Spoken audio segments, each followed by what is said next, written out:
Price Lord. இன்றைக்கும் அப்போஸ்தலனாகிய யூதா எழுதின நிருபத்தை நம்ம இந்த நாளிலேருந்து பைபிள் ஸ்டடியில் நம்ம பார்க்கலாம். ஸோ வெளிப்படுத்தின விசேஷத்திற்கு கடைசி புத்தகத்திற்கு முந்தின புத்தகம் ஒரே ஒரு அதிகாரம் உள்ள அந்த யூதா புத்தகம், அது எழுதினது யூதா, ஏசு கிறிஸ்துவின் ஊழியக்காரனும் யாக்கோபின் சகோதரனுமாகிய யூதா அப்படின்னு சொல்லி அங்கே அவர் சொல்லுகிறார். இவர் அப்போஸ்தலனாகிய யூதா என்று சொல்லப்பட்டிருந்தாலும் 12 அப்போஸ்தலர் ஒருவர் அல்ல. ஏன்னா அந்த அப்போஸ்தலனாகிய யாக்கோபுடைய சகோதரன் யோவான்.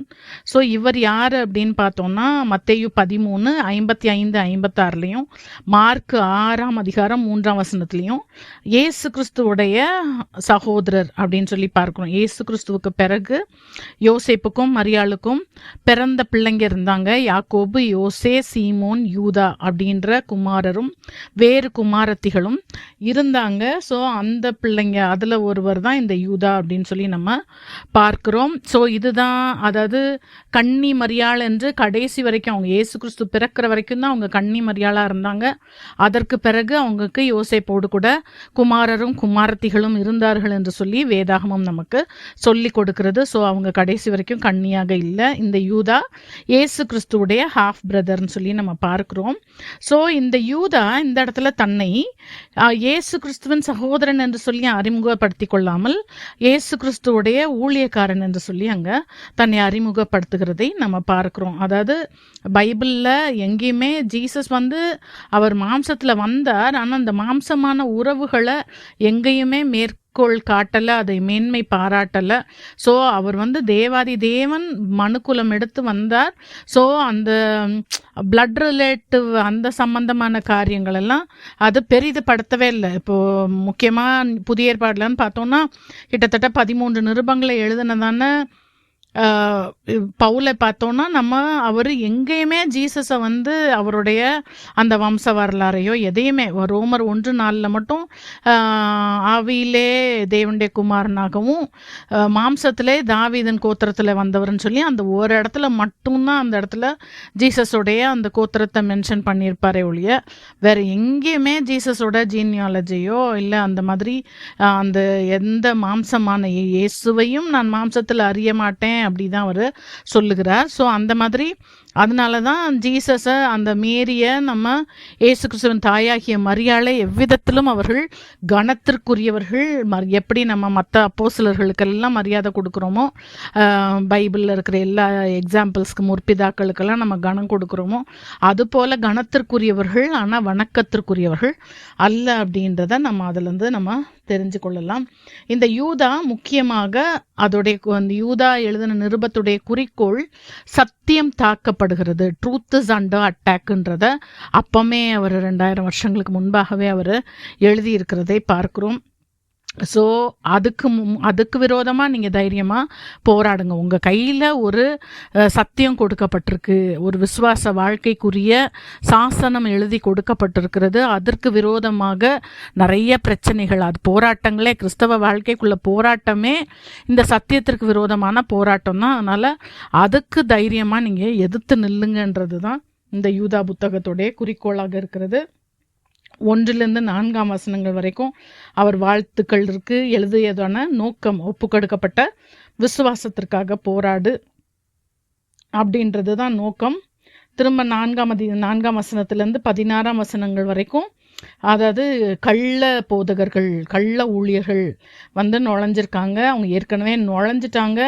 ஸோ வேதாகமம் அவர்களை குறித்து என்ன எச்சரிக்கிறது, அவங்களுக்கு என்ன ஏற்கனவே நியாய தீர்ப்புகள்லாம் தண்டனைகள்லாம் வந்திருக்குதா இல்லையா, எப்படி வேணால் ஊழியம் செய்யலாமா, எப்படி வேணால் போதிக்கலாமா, இல்லை அவங்கள குறிச்செல்லாம் நீங்கள் ஜாக்கிரதையாக இருங்க, அது எனக்கு இப்போ அவசியம், அதனால தான் எழுதுறேன்னு சொல்லி அவர் எழுதுகிறதை, அவருடைய தன்மைகள் என்ன என்பதை அந்த வசனங்களில் சொல்லியிருக்கிறது.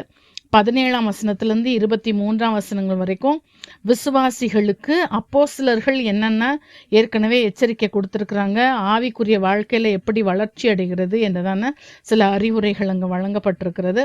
24ஆம் 25ஆம் வசனங்களிலே கர்த்தர் தான் நம்மளை அவருக்கு முன்பாக பத்திரமா நிறுத்த வல்லமை உள்ளவர் என்பதை அந்த இடத்துல அவர் குறிப்பிட்டிருக்கிறதை நம்ம பார்க்கிறோம்.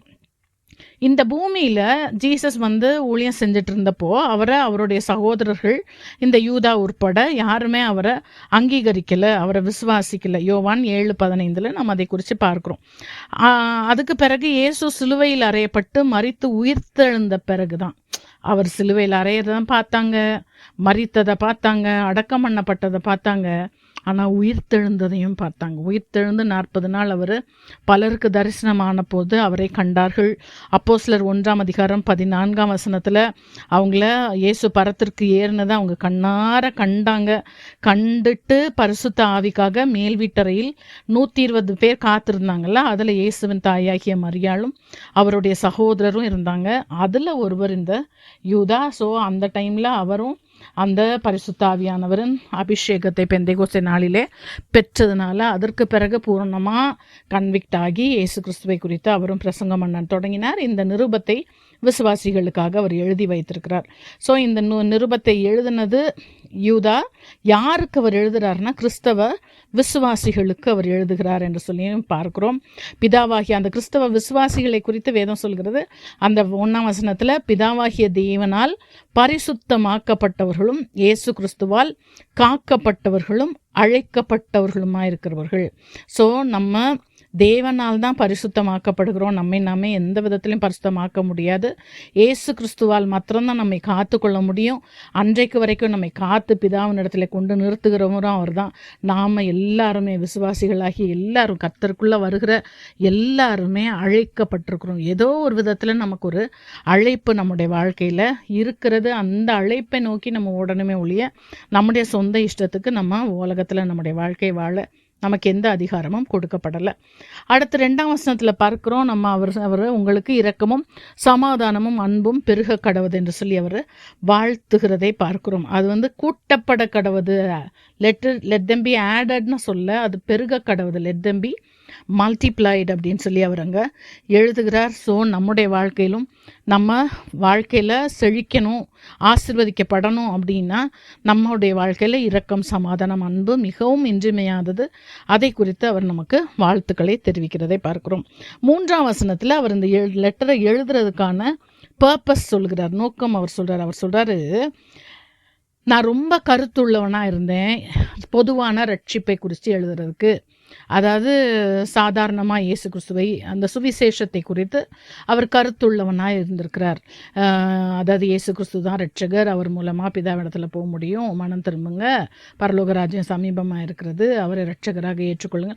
ஸோ அந்த பொதுவான ரட்சிப்பை குறித்து அவர் எழுத ஃபுல்லாக யோசித்து ஹிஸ் மைண்ட் வாஸ் ஃபில்டு. அதுக்கு அவர் ரெடியாகவே இருந்தார், கவனமாக இருந்தார், அவர் சிந்தை அதுக்கு நிறைந்திருந்தது, வெரி டெலிஜென்ட்டாக அவர் இருந்தார்னு சொல்லி பார்க்குறோம்.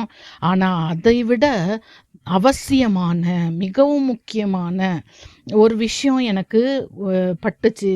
அதனால நான் அதை உங்களுக்கு எப்படியாவது சொல்லிடணும்னு சொல்லி நான் அதை உங்களுக்கு எழுதுகிறேன். அதை எப்படியாகிலும் உங்களுக்கு உணர்த்த வேண்டும் என்று சொல்லி நான் உங்களுக்கு அதை எழுத விரும்புகிறேன்னு சொல்லி அவர் எழுதுகிறார். அது என்ன? பரிசுத்தவான்களுக்கு ஒரு விசை ஒப்பு கொடுக்கப்பட்ட விசுவாசத்திற்காக நீங்கள் தைரியமாய் போராட வேண்டும் என்று சொல்லி அவருங்க எழுதுகிறார். அவர் சொல்றாரு, பரிசுத்தவான்களுக்கு ஒரு விசை ஒப்பு கொடுக்கப்பட்ட விசுவாசத்திற்காக நீங்கள் போராடணும். அதாவது விசுவாசிகளுக்கு கொடுக்கப்பட்ட இந்த விசுவாச வாழ்க்கைக்காக நம்ம போராடணும் அப்படின்னு சொல்லி அவர் அங்கே எழுதுகிறார். ஸோ அதை குறித்து நம்ம இந்த நாளிலே என்ன அப்படின்னு சொல்லி நம்ம பார்க்கலாம். பரிசுத்தவான்களுக்கு ஒரு விசை ஒப்பு கொடுக்கப்பட்ட விசுவாசத்திற்காக நாம் தைரியமாக போராடணும். 1 தீமோத்தேயு 6:12 விசுவாசத்தின் நல்ல போராட்டத்தை போராடு, நித்திய ஜீவனை பற்றிக்கொள், அதற்காகவே நீ அழைக்கப்பட்டாயின்னு சொல்லி பவுல் தீமோத்தேயுக்கு எழுதுகிறதை பார்க்கிறோம். ஸோ விசுவாசத்தின் நல்ல போராட்டம், இந்த இடத்துல விசுவாசம் அப்படின்னு சொல்லும் பொழுது அது அந்த டோட்டலான ஒரு கிறிஸ்தவ வாழ்க்கை, இயேசு கிறிஸ்துவை பின்பற்றுகிற ஒரு வாழ்க்கையை தான் அது குறிக்குதே ஒழிய நம்ம நினைக்கிற வெறும் அந்த விசுவாசத்தை பற்றினது அது அல்ல. ஸோ விசுவாசத்தின் நல்ல போராட்டத்தை போராடு, நித்திய ஜீவனை பற்றிக்கொள், அதற்காக தான். ஸோ இந்த பூமியின் வாழ்க்கைக்காக அல்ல, நித்திய ஜீவனுக்காக தான் நம்ம அழைக்கப்பட்டிருக்கிறோம். இந்த பூமிக்குரிய வாழ்க்கைக்கு நம்ம வாழணும்னா நமக்கு இந்த கிறிஸ்தவ வாழ்க்கை தேவையே இல்லை, நம்ம அதே வாழ்ந்து கொண்டு போகலாம். ஸோ அதற்காக அல்ல, இதற்காக தான் நீங்கள் அழைக்கப்பட்டிருக்கிறீங்க, நித்திய ஜீவனுக்காக. ஸோ அந்த விசுவாசத்தின் நல்ல போராட்டத்தை போராடு அப்படின்னு எழுதுறாரு. ரோமர் 8:29-30 ஆண்டவர் நம்மை முன்னறிந்தார், முன்குறித்தார், அழைத்தார். இது எல்லாமே எதுக்கு? நாம் நல்ல போராட்டத்தை போராடி நித்திய ஜீவனை அடையும்படிக்கு தான் நம்மை அழைத்திருக்கிறார். ஸோ அந்த விசுவாசம், அந்த கிறிஸ்தவ வாழ்க்கை, நம்முடைய கையில் கொடுக்கப்பட்ட இந்த சத்தியம், அதன்படி நடந்து உன் வாழ்க்கையை முடி, அதன்படி உன் ஓட்டத்தை ஓடுன்றதை தான் அங்கே சொல்லுகிறார். பரிசுத்தவான்களுக்கு ஒரு விசை ஒப்பு கொடுக்கப்பட்ட விசுவாசம் அப்படின்னா என்ன? அதாவது ஒரு தடவை தான், அந்த ஒரு புக்கு தான் நம்மளுக்கு கொடுக்கப்பட்டிருக்கிறது. அது உறுதியான ஒன்று, உறுதியான ஒரு சத்தியம், அது இறுதியான, அதான் இங்கிலீஷில் ரொம்ப அழகாக இருக்குது, for the faith that was once for all delivered to the saints. அதாவது ஒரு முறை இறுதியாக, அதுக்கு மேலே ஒன்றும் இல்லை, அதை கொடுத்தாச்சு உங்கள் கையில் அப்படின்றத அந்த இடத்துல அவர் எழுதுகிறதை நம்ம பார்க்குறோம். ஸோ இந்த இடத்துல விசுவாசன்றது கிறிஸ்தவ மார்க்கத்தை, நம்முடைய வேதாகம சத்தியத்தை முழுமையுமாக அது எடுத்துரைக்கிறது என்று சொல்லி நம்ம பார்க்கிறோம்.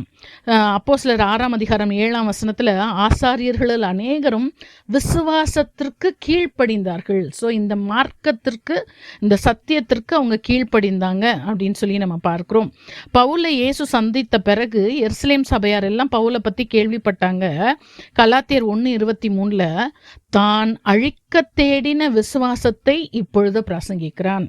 ஸோ அந்த மார்க்கத்தை, இயேசு கிறிஸ்துவோடைய ஃபாலோவர்ஸை தான் அவன் அழிக்க தேடினார் பவுல், அவங்கள இப்போ பிரசங்கிக்கிறான்னு சொல்லி அவரை பற்றி கேள்விப்படுறாங்க. ஸோ இந்த இடத்துல ஒரு முறை ஒப்பு கொடுக்கப்பட்ட விசுவாசம் என்பது அந்த சத்தியத்தை, அந்த விசுவாச வாழ்க்கையை குறித்து அதை சொல்லப்பட்டிருக்கிறது.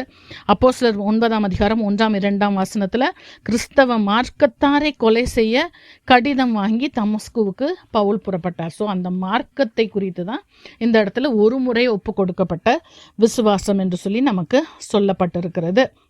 ஸோ இதுதான் அந்த விசுவாசம் என்பது வேதாகம மார்க்கம், வேதம் நமக்கு போதிக்கும் வழிமுறை என்று சொல்லி பார்க்கிறோம். அது ஒரு விசை ஒப்பு கொடுக்கப்பட்டது, once for all it was delivered. ஒரே ஒரு முறை முழுமையாக, பரிபூரணமாக, முடிவாக ஒப்பு கொடுக்கப்பட்டது. ஸோ இந்த வேதாகமத்திற்கு அப்பாற்பட்ட புதிய வெளிப்பாடுகள் தேவையில்லை, கூட்டல் கழித்தல்கள் தேவையே இல்லை. அது தவறு. வேதம் வெளிப்படுத்தல் 22:18-19 பார்க்கிறோம். இந்த புஸ்தகத்தில் உள்ள தீர்க்கதரிசன வசனங்களை கேட்கிற யாவருக்கும் நான் சாட்சியாக எச்சரிக்கிறது. அதாவது ஜீசஸ் அவரே அதை எச்சரிக்கிறார். இந்த தீர்க்கதரிசன வசனங்களுக்கு இதை கேட்குற எல்லாருக்கும் நான் சாட்சியாக எச்சரிக்கிறேன் அப்படின்னு சொல்லி அவர் என்ன சொல்றாரு? இவைகளோடு எதையாகிலும் கூட்டினால் உங்களுக்கு வாதம் வரும், இதிலிருந்து எதையாவது எடுத்து போட்டிங்கன்னா தேவனுடைய ராஜ்யத்துக்கு போக முடியாது, அவருடைய ரெக்கார்ட்லேருந்து எடுத்து போட்டுருவேன்னு சொல்லி அவருங்க சொல்லுகிறதை பார்க்கிறோம். ஸோ நம்ம சொல்லலாம், இந்த வெளிப்படுத்தல் 22:18-19 அது வெளிப்படுத்தின விசேஷ புத்தகத்தில் இருக்கிறத மட்டும்தான் நம்ம கூட்டவோ குறைக்கவோ கூடாது அப்படின்னு ஒருவேளை சொல்லலாம் சிலர். வாதம் பண்ணுகிறவர்கள் அதையும் சொல்லுவாங்க. உபாகமம் 4:2 உபாகமம் 12:32 பார்க்கிறோம். இந்த வசனங்களோட ஒன்றையும் கூட்டவோ குறைக்கவோ கூடாதுன்னு அங்கே கட்டளை போடப்பட்டிருக்கிறது. நீதிமொழிகள் 30:5-6 தேவனுடைய வசனம் எல்லாம் புடமிடப்பட்டவை, அவருடைய வசனங்களோடு ஒன்றையும் கூட்டாதே, கூட்டினால் அவர் உன்னை கடிந்து கொள்வார், நீ பொய்யனாவாய். ஸோ இட் இஸ் ப்ரூவன், புடமிடப்பட்டவை எல்லாம் ப்ரூவ் பண்ணப்பட்டது. அதனால் அதில் நீ எதையும் கூட்டுனா நீ பொய்யன் ஆயிடுவ. இன்றைக்கி நிறையா பேர் நிறையா கூட்டுறாங்க, நிறைய என்னென்னமோ இதற்கு மேற்பட்ட தெளிவுரைகள், தரிசனங்கள் என்னென்னமோ நடக்குது. ஸோ அதெல்லாம் செய்யாதன்னு வேதம் கிளியராக சொல்லுது.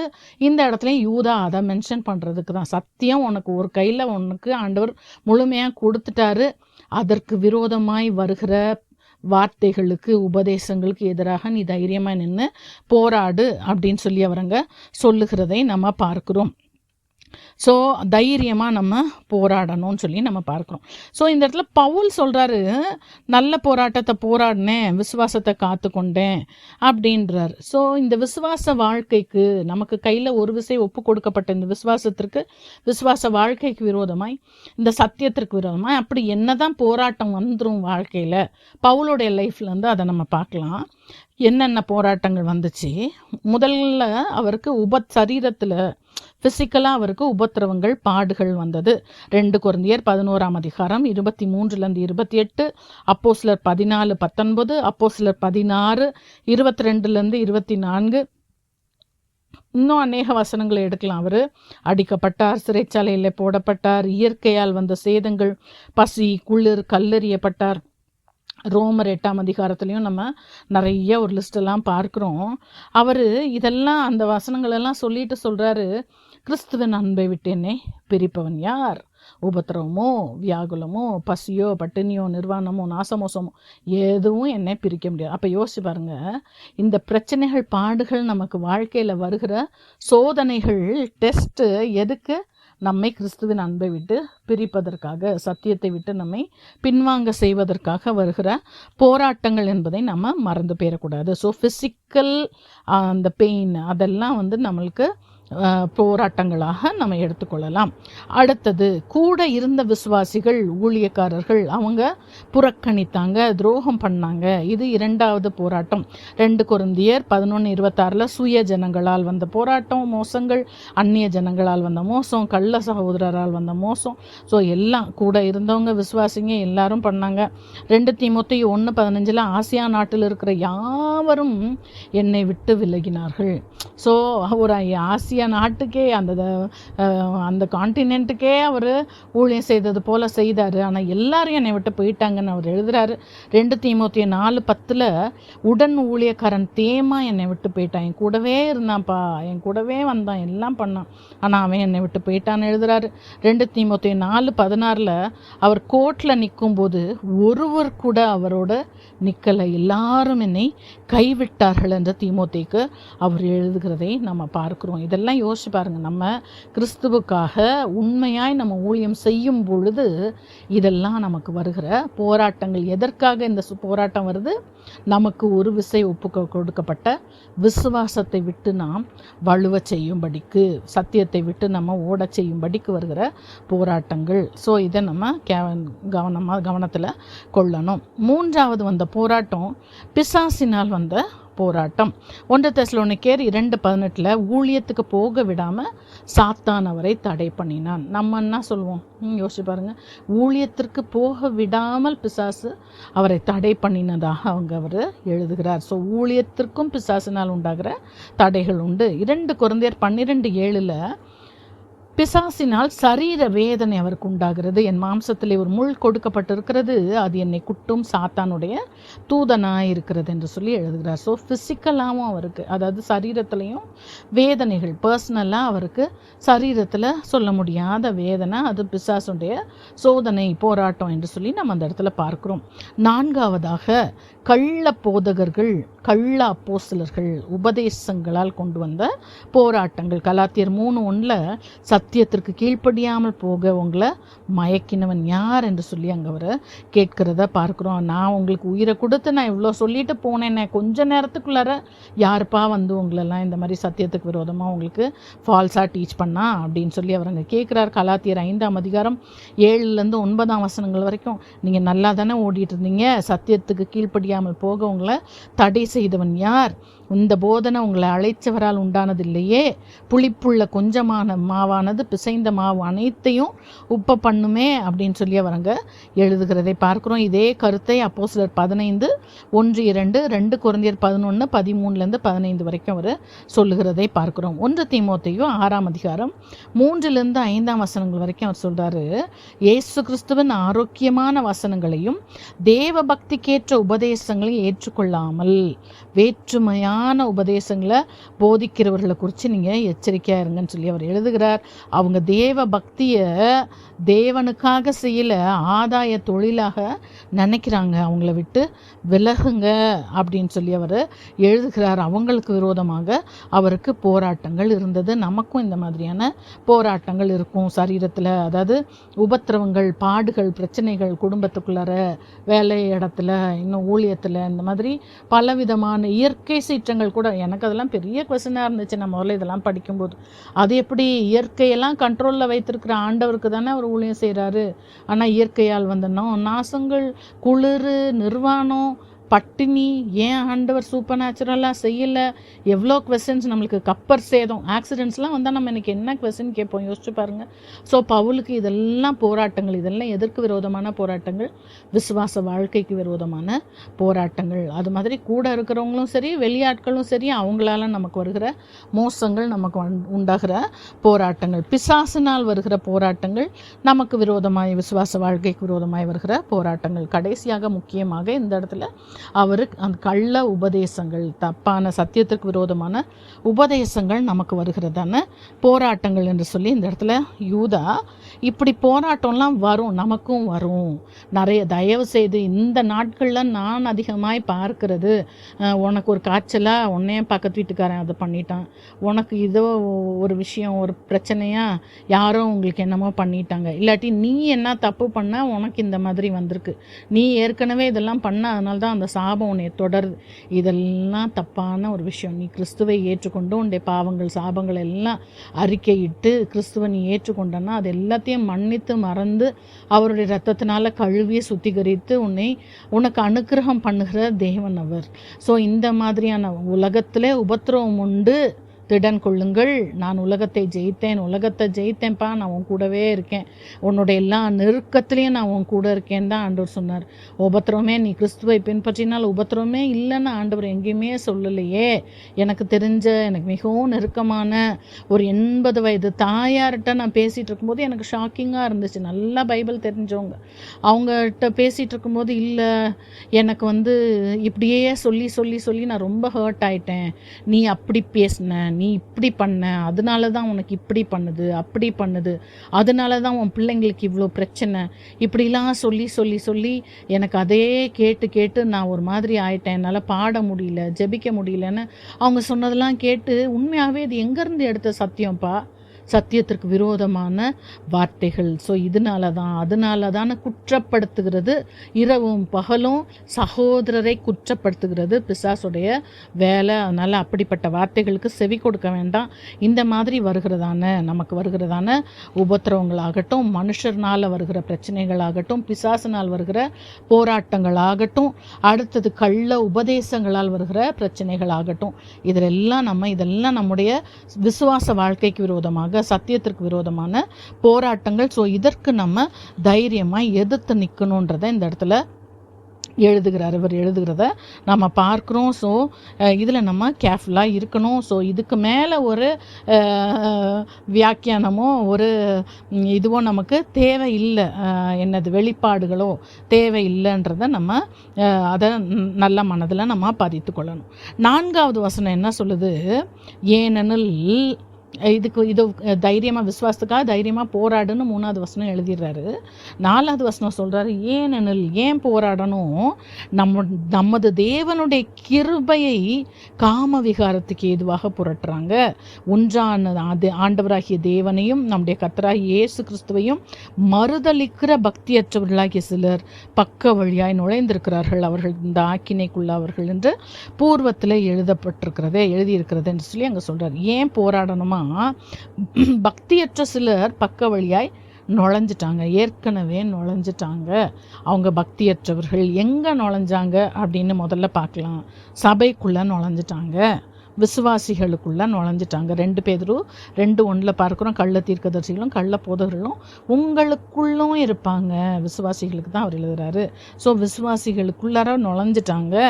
அப்போஸ்தலர் 20ஆம் அதிகாரம் 29-30 வசனங்களில் பவுல் எழுதுறாரு, நான் போன பின்பு மந்தையை தப்ப விடாத கொடிய ஓநாய்கள் உங்களுக்குள்ளே வரும், உங்களுக்குள்ளும் சிலர் எழும்பி நீங்களே ஒரு சிலர் எந்திரிச்சு என்ன செய்வீங்க, மாறுபாடானவைகளை போதிப்பீங்கப்பா.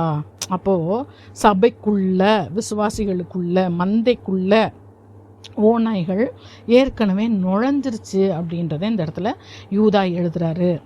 சார்லஸ் ஸ்பர்ஜன் அவர் ரொம்ப அழகாக சொல்கிறாரு, வெளியே, சபைக்கு வெளியே, விசுவாசிகளுக்கு வெளியே இருக்கிற 1000 பிசாசுகளை விட சபைக்குள்ள விசுவாசிகளுக்குள்ளே இருக்கும் ஒரு பிசாசால் நிறைய சாதிக்க முடியும்.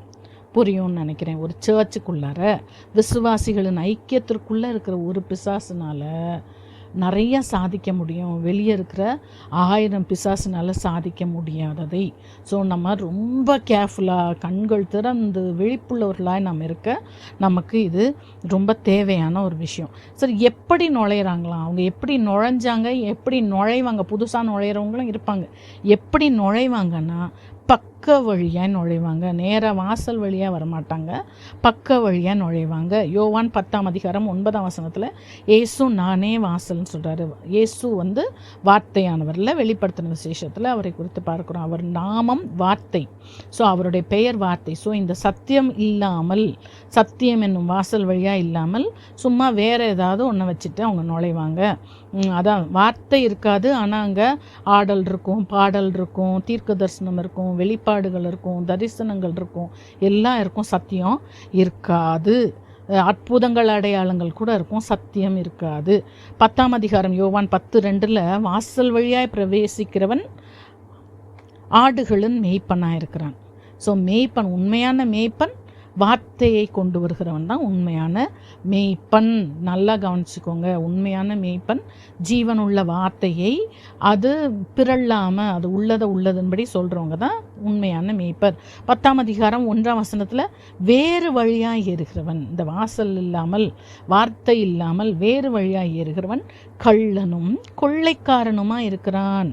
ஸோ சத்தியம் இல்லாமல், வார்த்தை இல்லாமல், கர்த்தருடைய வார்த்தையிலிருந்து எடுத்து பேசாமல், ஏன்னா ஆசாரியனுடைய உதடுகள் அறிவை காக்கணும், வசனத்தை அவனுடைய உதடுகளில் தேடுறாங்களே, அவனுடைய வாயில் வசனத்தை தான் தேடுறாங்க அப்படின்னு வேதம் நமக்கு சொல்லுகிறது. ஸோ அது இருக்கணும் அப்படின்னு சொல்லி நம்ம பார்க்குறோம். ஸோ ஜீசஸ் சொல்கிறாரு, நானே வழியும் சத்தியமும் ஜீவனுமாய் இருக்கிறேன் என்று சொல்லி அவர் சொல்லுகிறார். ஸோ அந்த வார்த்தை இல்லாமல் பக்க வழியாக நுழையிறாங்க இந்த மாதிரியான கள்ள அப்போஸ்தலர்கள் என்று சொல்லி நம்ம பார்க்கிறோம். ஸோ இவங்க என்னென்ன பக்க வழிகள் இருக்குது. ஸோ நமக்கு உண்மையான வாசல்னா கர்த்தருடைய வார்த்தைன்னு சொல்லி நம்ம இப்போ பார்த்தோம். ஸோ வார்த்தை இல்லாத பக்க வழிகள், சைட்வேஸ் என்னெல்லாம் இருக்குது அப்படின்னு சொல்லி நம்ம பார்த்தோன்னா, வேறு வழியாக ஏறுறவங்க என்னென்ன வழியாக ஏறுறாங்க அப்படின்னு சொல்லி பார்த்தோன்னா, மத்தேயு 7ஆம் அதிகாரம் 22-24 வசனங்களில் சத்தியம் இருக்காது, ஆனால் இயேசு கிறிஸ்துவின் நாமத்தினால தீர்க்க தரிசனம் சொல்லுவாங்க, நல்லா தீர்க்க தரிசனம் சொல்லுவாங்க, பிசாசுகளை துரத்துவாங்க, அநேக அற்புதங்களை செய்வாங்க. ஆனால் சத்தியம் அவர்களுக்குள்ளே இருக்காது, தேவ சித்தம் அங்கே இருக்காது. ஸோ கேர்ஃபுல்லாக இருக்க வேண்டியது நம்முடைய கடமை. இவர்களை குறித்து ஜீசஸ் சொல்கிறாரு, இவங்க அக்கிரம செய்கைக்காரர், வார்த்தையின்படி செய்யாதவர்கள் அப்படின்னு சொல்லி அங்கே சொல்லப்பட்டிருக்குது, கிளியராக சொல்லப்பட்டிருக்கு. இவங்க வார்த்தையின்படி, அதுக்கு கீழே பார்த்தீங்கன்னா அந்த கண்மலையின் மேல் கட்டப்பட்ட அந்த இது அப்படின்னு சொல்லி அங்கே சொல்லப்பட்டு, கண்மலையின் கட்டப்பட்ட வீடு வார்த்தையை கேட்டு செய்கிறவங்கன்னு சொல்லி தான் இதுக்கு கீழே உள்ள வசனங்களை நம்ம பார்க்குறோம். ஸோ அந்த வார்த்தையின்படி செய்யாதவங்கள தீர்க்க தரிசனம் சொன்னாலும் சரி, பிசாசை துரத்தினாலும் சரி, அற்புதங்களை செய்தாலும் சரி, அவங்கள பற்றி இயேசு கிறிஸ்து அக்கிரம செய்கைக்காரர் என்று அழைக்கிறார். மத்தேயு 24:24 கள்ள கிறிஸ்துகளும் கள்ள தீர்க்கதரிசிகளும் எழும்பி கூடுமானால் தெரிந்து கொள்ளப்பட்டவர்களையும் வஞ்சிக்கத்தக்கதாக பெரிய அடையாளங்களையும் அற்புதங்களையும் செய்வாங்கன்னு சொல்லி அவங்க எழுதுகிறதை பார்க்குறோம். ஸோ நம்ம அவங்கள பற்றி நம்ம ரொம்பவே கேர்ஃபுல்லாக இருக்கணும். ஸோ முதல் காரியம், பக்க வழியாக நுழையிறவங்க இப்படி வருவாங்க. ரெண்டாவது, கிரியைகளை பற்றி அவங்க மேன்மை பாராட்டிகிட்டே இருப்பாங்க.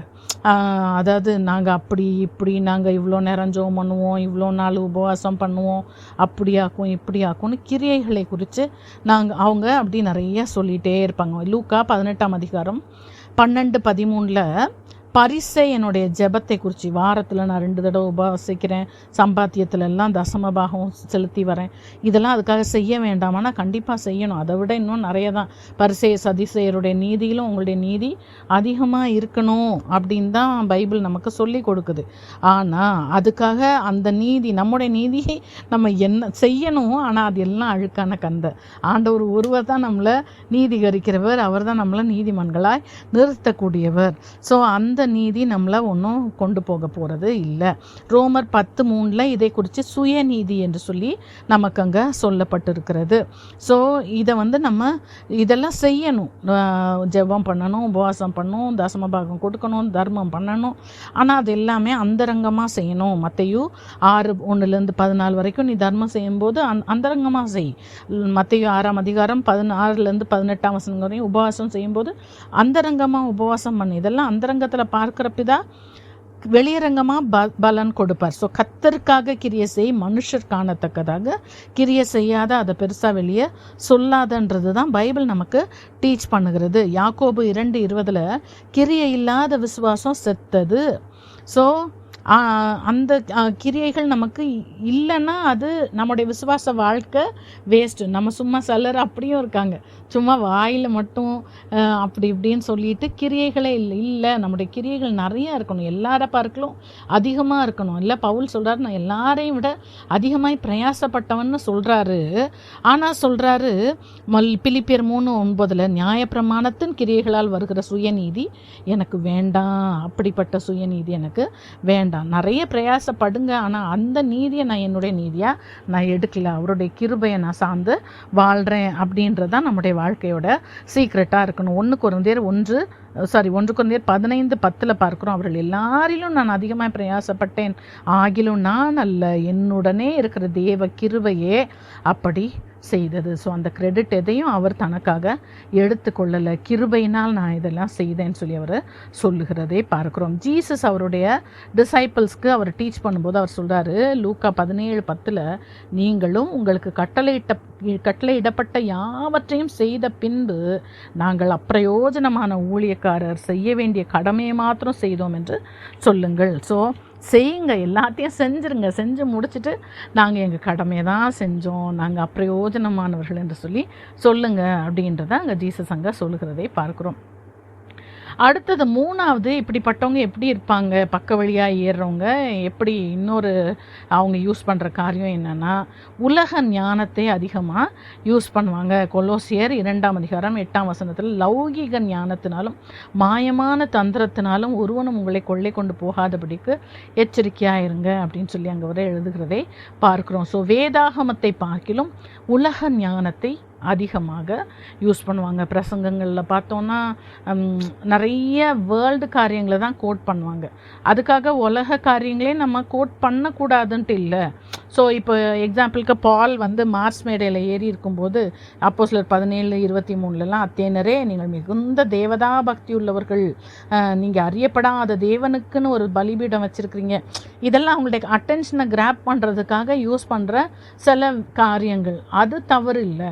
ஆனால் அதுக்கு உலகத்தையே தான் திருப்பி திருப்பி திருப்பி கொண்டு நம்ம பேசுகிறோம். பைபிளை நம்ம கம்மியாக எடுத்திருக்காங்க அப்படின்னா நம்ம அதை குறித்து நம்ம கேர்ஃபுல்லாக இருக்கணும் அப்படின்னு சொல்லி நம்ம பார்க்குறோம்.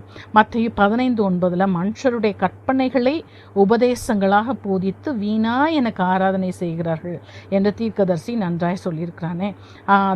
அதாவது சும்மா கர்த்தருடைய வார்த்தையின்படி உள்ளதெல்லாம் விட்டுருவாங்க, உண்மையாய் செய்ய வேண்டியதெல்லாம் விட்டுருவாங்க. விட்டுட்டு இவங்கள மனுஷருடைய கற்பனைகள் எல்லாம் உபதேசங்களாக பண்ணால் அது ஆண்டவர் சொல்கிறாரு அதெல்லாம் வீணான ஆராதனைன்னு சொல்லி சொல்லுகிறார். மத்தேயு 23:16 ஜீசஸ் அவங்களெல்லாம் எப்படி அழைக்கிறாருன்னா குருடருக்கு வழிகாட்டுகிற குருடர் என்று சொல்லி அழைக்கிறதாக பார்க்கிறோம். அப்போஸ்தலர் 17:18 எப்பிக்கூரரும் ஸ்தோயிக்கருமான ஞானிகளில் சிலர் அவனுடனே வாக்குவாதம் பண்ணினார்கள். பவுலோட கூட அவங்க வாக்குவாதம் பண்ணிட்டு இந்த வாயாடி என்னத்தை பேச போகிறோம். அவங்களுக்கு உலக ஞானத்தினால் நிறைந்தவர்கள், அவங்க உலகத்தின் ஞானிகள்.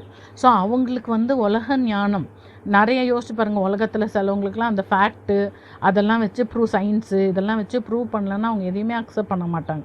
ஸோ அந்த மாதிரி நம்ம போய் ட்ரை பண்ணவே அதாவது அது ரட்சிக்கப்படுகிறவர்களுக்கு சிலுவையின் உபதேசம் தான் அது என்னது தேவபலன். கெட்டு போகிறவங்களுக்கு அது பைத்தியமாக இருக்கும். ஆனால் இந்த பைத்தியமான அந்த பிரசங்கத்தினால தான் ஆண்டவர் ஜனங்களை மீட்டுக்கொள்ள சித்தமாக இருந்தார். ஸோ சிலுவையையும் இந்த வேதத்தையும் நம்ம சொன்னால் போதும், அதை ஏற்றுக்கொள்கிறவர்கள் ரட்சிக்கப்படுவாங்க. அதுதான் நமக்கு இந்த இடத்துல நம்ம கற்றுக்கொள்ள வேண்டியது. அதை விட்டுட்டு பெருசாக உலக ஞானத்தினால நம்ம அவங்கள இது பண்ணணும்னு அப்படி ரொம்ப ட்ரை பண்ண அதான் இந்த பைபிள் வசனம் கொடுக்காத ரட்சிப்பை இந்த உலக ஞானம் கண்டிப்பாக கொடுக்காதுன்றதை நம்ம அறிந்து கொள்ளணும். 1 கொரிந்தியர் 1:20-21 இவ்வுலகத்தின் ஞானத்தை தேவன் பைத்தியமாக்கவில்லையா, உலகமானது சுய ஞானத்தினாலே தேவனை அறியாதிருக்கிறது. அதுதான் உலக ஞானத்தினால அது ஒருபோதும் தேவனை அறிய முடியாது. So worldly wisdom is opposite to godly wisdom. So உலக ஞானத்தை அதிகமாக யூஸ் பண்ணுவாங்க. 4வதாக மாயமான தாழ்மை இருக்கும். அதாவது கிறிஸ்துவாகிய தலையை பற்றி கொள்ளாமல் மாயமான தாழ்மை. ஆக்சுவலாக வெளியே மாயமாக தாழ்மை மாதிரி காட்டுவாங்க, ஆனால் உள்ள ஆக்சுவலாக அவங்க பெருமைக்காரராக இருமாப்புள்ள, அந்த வசனமே அப்படி சொல்லுது, உள்ள அவங்க இருமாப்புள்ளவர்களாய் இருப்பாங்க. நமக்கு வெளிப்படையான தாழ்மை, ஐயோ என்னை அப்படி சொல்லாதீங்க, என்னை இது பண்ணாதீங்க அப்படி இப்படின்னு சொல்லிட்டு வெளியே தாழ்மையாக காட்டிக்குவாங்க. ஆனால் அந்த தாழ்மையில் ஒரு உள்நோக்கம் இருக்கும். இப்படி செஞ்சாங்கன்னா அவங்கள கூப்பிட்டு நம்ம முன்னாடி உட்கார வைப்போம், அவங்கள கூப்பிட்டு நம்ம கனம் பண்ணுவோம், அந்த மாதிரி சில நோக்கங்கள் இருக்கும். அது உள்ளுக்குள்ளார ஒரு பெருமை இருமாப்பா அவங்களுக்குள்ளே இருக்குது. ஜீசஸ் மத்தேயு 11:29 சொல்கிறாரு, நான் சாந்தமும் மனத்தாழ்மையுமா இருக்கிறேன், என் நுகத்தை உங்கள் மேல் ஏற்றுக்கொண்டு என்னிடத்தில் கற்றுக்கொள்ளுங்கள். ஸோ மனத்தாழ்மை, வெளியே வேஷம் இல்லை. ஜீசஸ் அவர் ரெக்கமெண்ட் பண்ணுறது மனத்தாழ்மையை அவர் ரெக்கமெண்ட் பண்ணுகிறார் என்று சொல்லி நம்ம பார்க்குறோம். இந்த இடத்துல இப்படிப்பட்ட மாயமான தாழ்மை உள்ளவர்கள் என்ன செய்கிறாங்கன்னா கிறிஸ்துவாகிய தலையை அவங்க பற்றி கொள்ளவே இல்லை. அவங்க டிஸ்கனெக்டட் ஃப்ரம் த ஹெட். அந்த ஹெட்டுக்கும் கிறிஸ்துவுக்கும் அவங்களுக்கும் சம்பந்தமே இல்லை. இவங்க பயங்கர டேஞ்சரஸான பீப்புள் என்று சொல்லி நம்ம பார்க்குறோம். அதை தான் நம்ம மத்தேயு 6:16 உபவாசிக்கும் போது மாயக்காரரை போல முகவாடலாயிராதே அப்படின்னு சொல்லி அங்கே சொல்லுது. லூக்கா 18:11-12 பரிசேயன் நின்றுட்டு சத்தமாக, தேவனே நான் அநியாயக்காரன், பரிகாரர், விபச்சாரக்காரர் இது மாதிரிலாம் நான் இல்லை, இந்த ஆயக்காரரை போலவும் நான் இல்லை, அதனால் நான் உங்களை ஸ்தோத்திரிக்கிறேன் அப்படின்னு சொல்லி அந்த பரிசேயனுடைய ஜபத்தை போல், ஐயோ நம்முடைய நீதியை நம்ம அங்கே காட்டுகிறவர்களாக ஜபிக்கிற ஜபம். அது மாதிரி அப்போஸ்தலர் 5:1-11 அனனியா சப்பிரால் தாராளமாக கொடுத்தது போல் ஒரு வேஷம், ஆனால் அங்கே கொஞ்சம் தான் எடுத்து வச்சாங்க. ஆனால் அது எதுக்கு, உள்ளதான் சொல்லணும். அதுதான் அந்த இடத்துல அந்த மாதிரி வெளியே தாராளம், ஆனால் உள்ளார வேஷம். யோவான் 12:4-6 அந்த விலையேற பெற்ற தைலத்தை அந்த ஸ்திரீ ஜீசஸ் மேலே ஊற்றினப்போ அங்கே யூதாஸ் 300 பணத்துக்கு விற்று ஏழைகளுக்கு கொடுத்துருக்கலாமே. இங்கே இயேசு கிறிஸ்துவை விட தன்னை நீதிமானாய் அங்கே காண்பிக்க விரும்பின யூதாஸ். ஸோ இது மாதிரிலாம் இல்லாமல் நம்ம உண்மையான மாயமான தாழ்மை வேண்டாம். சும்மா வாக்குவாதம் பண்ணிக்கிட்டு இது மாதிரிலாம் தேவையே இல்லை.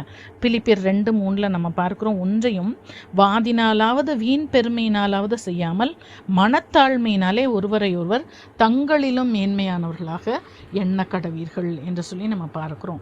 ஸோ நம்ம மற்றவங்களை இப்படி நம்மை விட நம்ம மற்றவர்களை மேன்மையானவர்களாக நினைத்தவங்கள கனம் பண்ணணும்னு சொல்லி நம்ம அந்த இடத்துல படிக்கிறோம். அடுத்தது இந்த பக்க வழியாக ஏறுறவங்க தேவ தூதர்களுக்கு ஆராதனை செய்வார்கள் என்று சொல்லி கொலோசையர் 2ஆம் அதிகாரம் 18-19 வசனங்கள். இதுவுமே நான் என் லைஃப்பில் பார்த்துருக்கேன். சிலர் ஜெபம் பண்ணும்போது தூதர்களை பார்க்குறேன், தூதன் அதை கொடுக்குறான் இதை கொடுக்குறான், தூதர்களோடு கூட பேசுறது, அதெல்லாம் பைபிள் எங்கேயுமே ரெக்கமெண்ட் பண்ணல. அவங்க தூதர்களை பைபிள் எபிரேயர் 1:14 அவங்க பணிவிடை ஆவிகள் என்று தான் சொல்லப்பட்டிருக்கிறது.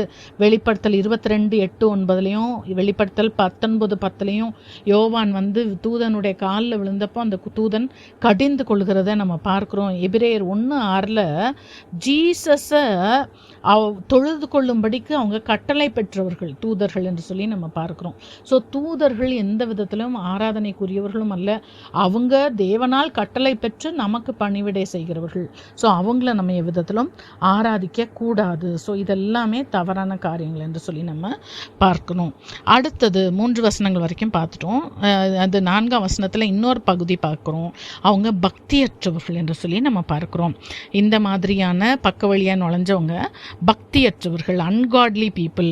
இவங்க சபைக்கு வெளியே இருக்கிற பக்தியற்றவர்கள் பரவாயில்ல, இல்லை வெளியே இருக்கிற பக்தி இல்லாதவங்க அப்படின்னா பரவாயில்ல, உள்ளேயே இருந்து இவங்க டேஞ்சரஸான பீப்புள். 2 தீமோத்தேயு 3:5 தேவ பக்தியின் வேஷத்தை தரித்து அதன் பலனை மறுதளிக்கிறவர்கள். வெளியே வேஷம் இருக்கும் பெருசா, ஆனால் அந்த உள்ள பலன் இருக்காது, அவங்களுக்கு உள்ளார அந்த கன்விக்ஷனும் இருக்காது. தீத்து 1:16 தேவனை அறிந்திருக்கிறோம் என்று அறிக்கை பண்ணுவாங்க, கிரியைகளினாலோ அவரை மறுதளிப்பாங்க. தேவன் இயேசுன்னு பேசுவாங்க, ஆனால் ஆண்டவர் சொல்கிறார்ல, நான் பரிசுத்தமுள்ளவராக இருக்கிறது போல் உங்கள் நடக்கைகள் எல்லாவற்றிலும், பேச்சிலும் யோசனையிலும் நடக்கையிலும் மரியாதை கொடுக்கறதுலையும் கனம் பண்ணுகிறதுலையும் எல்லாவற்றிலும் பரிசுத்தமாக இருக்கணும். அது இருக்காது.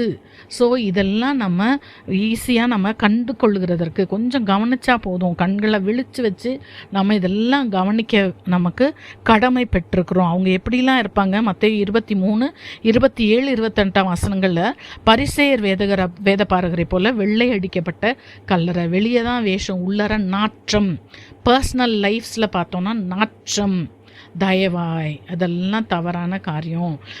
அதாவது அது எப்படி இருந்தான்னு, பர்சனல் லைஃப் எப்படி இருந்தான்னு இல்லை, அப்படி இல்லை. எல்லாவற்றிலும் ஒழுங்கு இல்லை. கண்காணியானவன் எப்படி இருக்கணும்? குடும்பத்தை நல்லா நடத்துகிறவனாக இருக்கணும். எல்லாவற்றுலையும் அவன் எப்படிலாம் இருக்கணும்னு தீமோத்தேயுக்கு தீத்து அவ்வளோ பவுல் அழகாக எழுதுகிறாரு, தீத்துக்கும் எழுதுகிறார். ஸோ அதெல்லாம் நம்ம பார்த்தோம்னா, ஒருவேளை அதெல்லாம் நமக்கு அறிய வந்துச்சுன்னா நம்ம கேர்ஃபுல்லாக அவங்கள விட்டு விலகிறது நன்மையாக இருக்கும். மத்தேயு 7ஆம் அதிகாரம் 15-20 வசனம், ஆட்டுத்தோலை போத்து கொண்டு வருகிற ஓனாய். நான் என்ன சொல்கிறேன், நான் ஓனாய் தானே ஒத்துக்கோயேன், அது ஏன் மேலே ஒரு வேஷம், அது ஏன் ஆட்டுத்தோல்? வெளியே எனக்கு அது வேண்டாம் இது வேண்டான்றது, உள்ளார எவன்டா கொடுப்பான்னு சொல்லி பார்க்கறது, இதெல்லாம் தவறான காரியங்கள். 1 தீமோத்தேயு 4ஆம் அதிகாரம் 1-2 வசனங்களில் மனசாட்சியில் சூடுண்ட பொய்யர்கள். அவங்களுக்கு மனசாட்சின்றதே இருக்காது, அதில் சூடுண்ட பொய்யர்கள். அவங்க வஞ்சிக்கிற ஆவிகளுக்கும் சாத்தானின் உபதேசங்களுக்கும் செவி கொடுக்கிறவர்கள். ரொம்ப கவனமாய், ரொம்ப எச்சரிக்கையாக. பாருங்களேன், நம்ம நினைக்கிறோம் அந்த புல்பீட்டில் நின்றுட்டு கர்த்தருடைய வார்த்தையை தான் பேசுகிறாங்க, பரிசுத்த ஆவியானவரால் பேசுகிறாங்கன்னு நம்ம நினைக்கிறோம். ஆனால் வேதம் கிளியராக சொல்லுது, வஞ்சிக்கிற ஆவிகளுக்கும் சாத்தானின் உபதேசங்களுக்கும் செவி கொடுக்குறவங்க. அந்த வசனங்கள்லேயே பின்னாடி பார்த்தீங்கன்னா அவங்க அதை சாப்பிடாத இதை சாப்பிடாதன்னு சொல்லுவாங்க, கல்யாணம் பண்ணாதன்னு சொல்லுவாங்க. ஸோ இதெல்லாம் நம்ம இன்னும் நிறைய இப்படி ஆழமாக படிக்க படிக்க படிக்க படிக்க நம்மையும் நம்முடைய பிள்ளைகளையும் காத்துக்கொள்ள இதெல்லாம் ஏதுவாக இருக்கும். 1 சாமுவேல் 2ஆம் அதிகாரம் 12-15 வசனங்கள் வரைக்கும் இதில் ஏலியோடைய குமாரர் ஒப்னி பின்னேகாஸ் இந்த பக்தியற்றவர்களுடைய நல்ல எக்ஸாம்பிள்னு நம்ம எடுத்துக்கலாம். அவங்க செஞ்ச ஊழியம் ஆசாரிய ஊழியம், வெளிய வேஷம். ஆசாரிய ஊழியம் யாருக்கும் கெட்டாத ஒரு விஷயம், அது வெளிய வேஷம் ஆசாரிய ஊழியம். ஆனால் உள்ளேயோ அவங்களுடைய பாவம். 17ஆம் வசனத்தில் பார்க்குறோம், அந்த வாலிபரின் பாவம் கர்த்தருடைய சந்நிதியில் மிகவும் பெரிதாக இருந்தது. அவங்க பலிகள், காணிக்கைகள், பெண்கள் விஷயங்களிலே பொல்லாத நடக்கையுள்ளவர்களாய் இருந்தாங்க அப்படின்னு சொல்லி வேதம் நமக்கு சொல்லி கொடுக்கிறது. ஸோ பக்தியற்றவர்கள், ஆனால் பக்தியின் வேஷம் தரிக்கிறவர்கள். ஸோ இவங்களெல்லாம் குறித்து நம்ம ரொம்பவும் கேர்ஃபுல்லாக இருக்கணும். இன்றைக்கும் அநேக ஊழியம் செய்கிறவர்கள், ஊழியக்காரர் என்ற பெயரில் இந்த மாதிரி காரியங்கள் நிறைய நடந்து கொண்டிருக்கிறது. ஜாக்கிரதையாய், மிகவும் ஜாக்கிரதையாய். பிள்ளைகள் எல்லாம் சர்ச்சுக்கு அனுப்புறீங்க, ஊழியங்களுக்கு அனுப்புறீங்க, தயவாய் பெற்றோர் கூட இருங்க.